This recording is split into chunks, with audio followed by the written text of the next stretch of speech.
Now, I know we all keep hearing Donnie talk about this Panama Canal, and why is he so excited about this Panama Canal, and what is the big fucking deal with the Panama Canal, Donnie? So I had to go look for myself.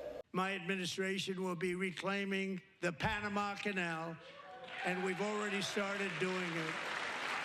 Now keep up with the story, because I'm pretty sure this marks a pivotal moment in American history where we became the other country's bitches and started taking up the rear end with no Vaseline.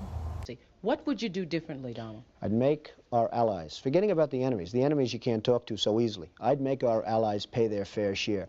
We're a debtor. Now, I believe that video was taken in 1988, but I'm pretty sure all of this pushover patty shit started in 1977 when Jimmy fucking Carter, the peanut boy, God rest his soul, signed the treaty to give over the Panama Canal. They agreed they would gradually transfer the Panama Canal to the Panama people.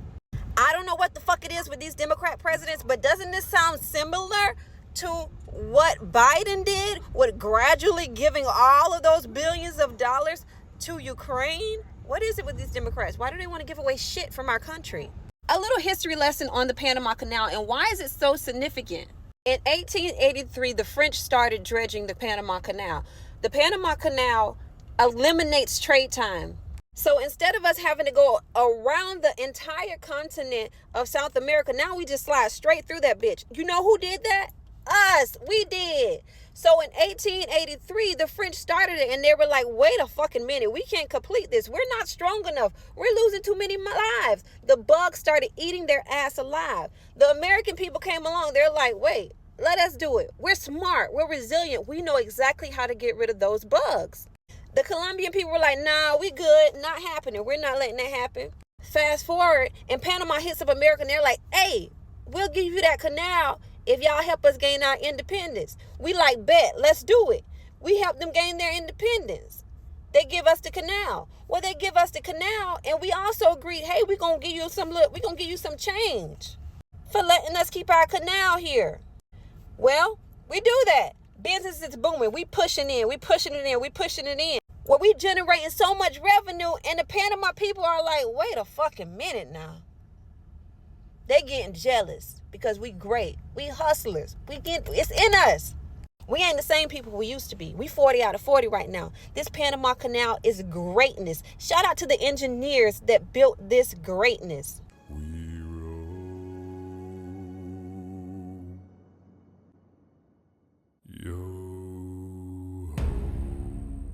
All hands hoist the colors high. Panama people are like, we want that. We don't want to do this with y'all anymore. 1977, Jimmy Carter gives away the most expensive project the American people had ever built. We lost 5,000 lives, and he just gave it away to the people of Panama. Of the United States to the belief that fairness and not force should lie at the heart of our dealings with the nations of the world. Not only did he give it away, but now we have to pay them to use it for trade. Bloodshed. And we're paying them to use our canal. And word on the curve is, we pay more than any other country to use that canal. Oh, the plot fucking thickens. Y'all won't believe this shit. Then guess what? Guess who started building up around our canals that we built that we now have to pay to use? China.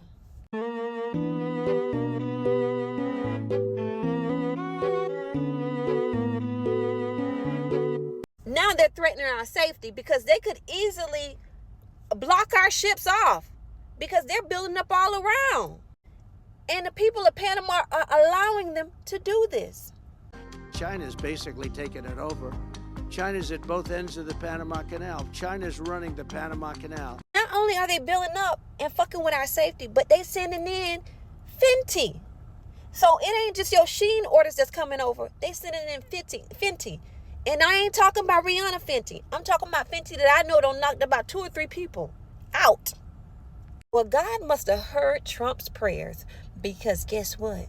BlackRock decided, Hey, China, we'll give you some billions for that. Let us get that back so we can get this back in our country.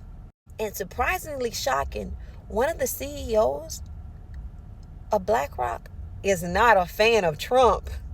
But when God said he will make your enemies your footstool, that's exactly what he did with BlackRock. Nation. Something's going to happen over the next number of years with this country, because you can't keep going on losing $200 billion, and yet we let Japan come in and dump everything right into our markets and everything. It's not free trade. If you ever go to Japan right now and try to sell something, forget about it, Oprah. Just forget about it. It's almost impossible. They don't have laws against it. They just make it impossible.